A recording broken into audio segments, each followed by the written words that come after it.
bit to do when it comes to meeting up with one another. It seems like most of these Ancients are being taken out by Keeper of the Forest, so that's farm that Silhouette's not going to be able to utilize. And at the same time, she is still farming well, but that's, I feel like, one of the reasons. Actually, initiation in the mid there, I saw a hook come out, and actually it's going to be Beacon. He's going to die yet again, unfortunately. I saw, what was it, the yellow circle just fly across the map. So very, very good kill right there. The wards were unfortunately used, but I still think, regardless, they're going to be able to push this mid tower. Beacon does have a buyout if they do want to push, or do want to defend this, but I don't think they're going to. Luna's too low level.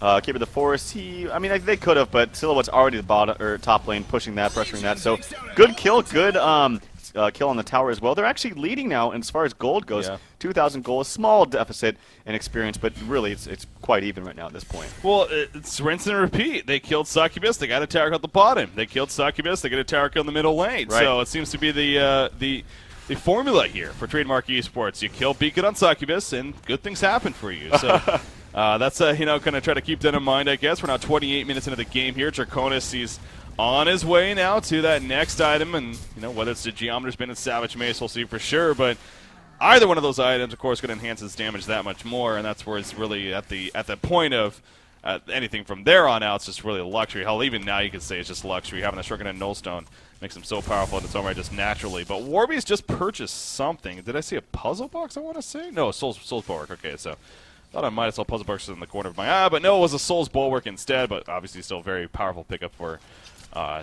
Warby's coming out. Nearly 2,900 gold saved up on Silhouette, and I say that because that will be enough for her Shrunken Head to purchase, and it could be good timing right here because you do see a possible team fight could be taking place in the bottom lane. Never mind, Draconis is going to start falling back. Oh, Draconis needs to be careful. He's going back in. He's getting greedy, going for these creep kills. He's baiting. He is baiting, though. Yeah, that's true. That he does have his teammates nearby as well, so I guess it's more of a case of baiting. Keep the Forest minion, this one lone minion that is Invis, is going to spot out people. Oh, wow. So, yeah, it's Invis. They don't even know. Actually, they do, because they have the Bound Eye, of course. Yeah. The Bound Eye is up on Tempest. So Tempest is actually low on mana. It's one thing to think about. The ultimate costs 300. There's the initiation. Pharaoh jumps in. Kapalduar Priest follow up. Draconis in the front lines. Can he get the Shrunken Head enough time? There's the Tempest ultimate. Draconis activates the Shrunken Head, but a nice root coming out. And the physical damage from Silhouette just too much. So there's the patience from Keeper of the Forest that we're talking about. Great root to cancel Tempest. Warbeast just shredding opponents left and right. Drops Pharaoh right there, and you see Polywalk Priest, the lone survivor,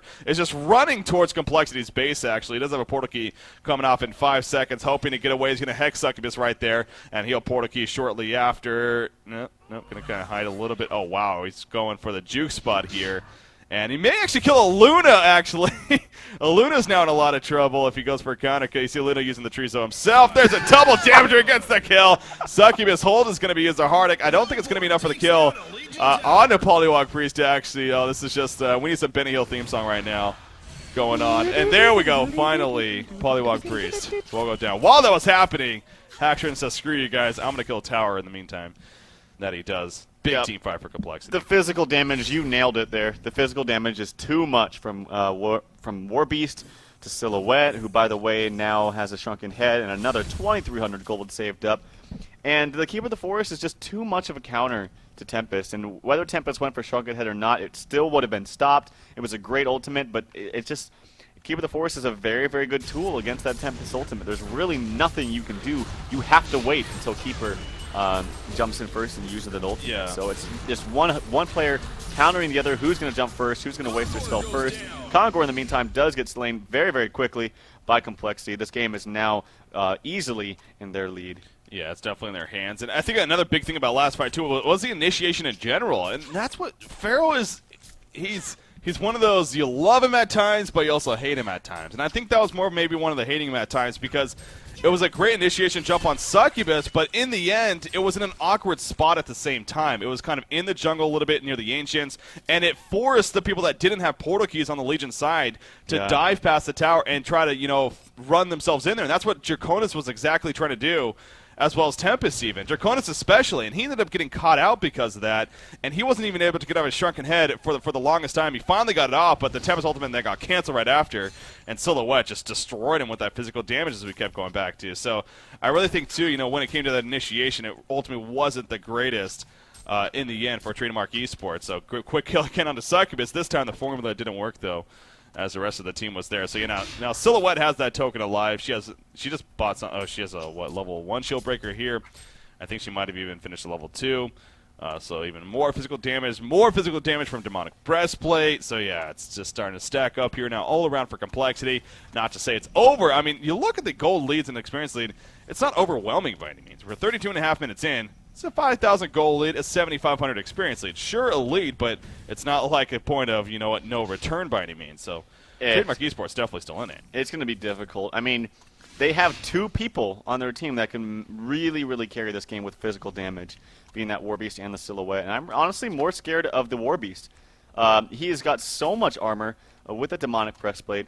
He's got the Shrunken Head. He attacks so quickly. Now he is level 16 now, so the ultimate cooldown is 40 seconds. Of course, it lasts. Actually, as I'm talking about him, he gets initiated on right here. I'll let you take over, Breaky. Succubus hold on to Polyweb Priest. Here comes the Warbeast. Shrunken is activated, and he activates his ulti form as well. Noob G just running away despite being the Golden Dragon himself. He knows that physical damage is so much to handle. Mommy Wall's going to go up, though, and now Warbeast actually the one in a lot of trouble. Warbeast falls. Silhouette, though, Deathload is jumping. Silhouette going balls to the wall. Hackman has that token alive. He's not scared. There comes the roof on Keeper of the Forest. Pharaoh trying to just stay alive right now, if not going to counter kill onto a Luna even, but a Luna great positioning herself, making sure to stay away from the wards, and down goes Pharaoh right there. So again, another big fight for Complexity. That was a jump yet again from Trademark eSports that resulted in a lost fight in favor of Complexity. So Trademark eSports, I mean, they're trying, but Complexity just reacting too well.